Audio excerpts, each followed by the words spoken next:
Өмір өзен. Ләйлә ата-әжесінің көз қуанышы еді. Әке-шешесі ерте өмірден өтіп, кішкентайынан олардың мейіріміне бөленіп өсті. Әжесі қоңыр даусымен ертегі айтқанда көзін жұмып, тәтті қиялға шоматын. Атасы оған кітап оқып беруді әдетке айналдырды. Кішкентай қыз сөздерді жаттап алып, кейін өзі дауыстап оқып отыратын. Мектепке барғаннан бастап ақ оның ерекше қабілеті байқалды. Ләйлә поэзияға ғашық еді. Ұзақ жырларды жаттап, мәнерлеп оқудан үнемі мектеп мақтанышына айналатын. Ол үшін өлең өмірдің ең әдемі сыйы еді. Көктемнің бір күнінде мектептер арасында мәнерлеп оқу сайысы өтті. Ләйлә қарсыластарынан оқ бойы озық тұрғанымен, бір бозбаланың даусын естігенде жүрегі елжіреп кетті. Жігіттің мәнері де, оқыған жыры да өзгеше еді. Ол Ләйлә сияқты поэзияны жан тәнімен сезінетін. Байқау біткен соң, екеуі бір-бірімен танысып, бір жапырақ қағазға мекен-жайларын жазып алды. Емпош пен Ләйлә хат арқылы байланысып тұрды. Жігіт әр күн сайын оған арнап өлең жазатын. Сезімге толы шумақтар Ләйләнің жүрегіне мәңгілікке ия салды. Ол жауап хат жазбаса да, жігіттің әрбір жолын мұқият оқып, тіпті жаттап алатын. Күндер жылжып өте берді. Екеуі де мектеп бітіріп қалаға оқуға түсті.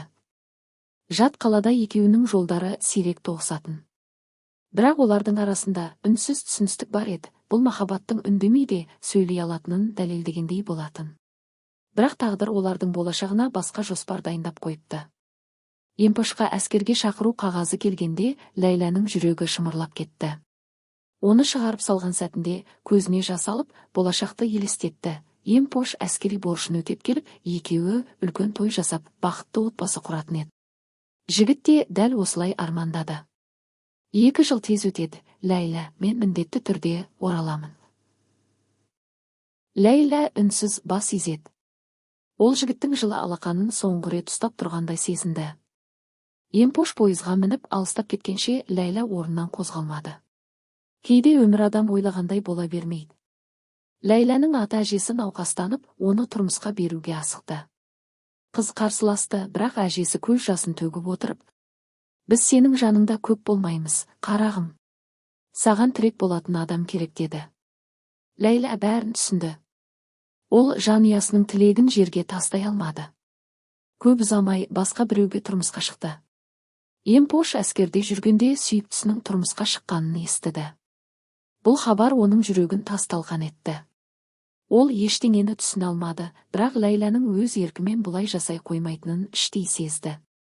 Әскерден келген бойда Емпош ауылға асықты. Ол Ләйләні іздеді. Бірақ бәрі кеш еді. Қыз енді біреудің жары, бір үйдің келіні болатын. Оны сырттай көргенде жүрегі қатты ауырды. Ләйлә да Емпошты алыстан көріп көзінен еріксіз жас тамды. Бірақ енді ештеңе өзгерту мүмкін емес еді. Бұрынғы хаттар сарғайып ескірді.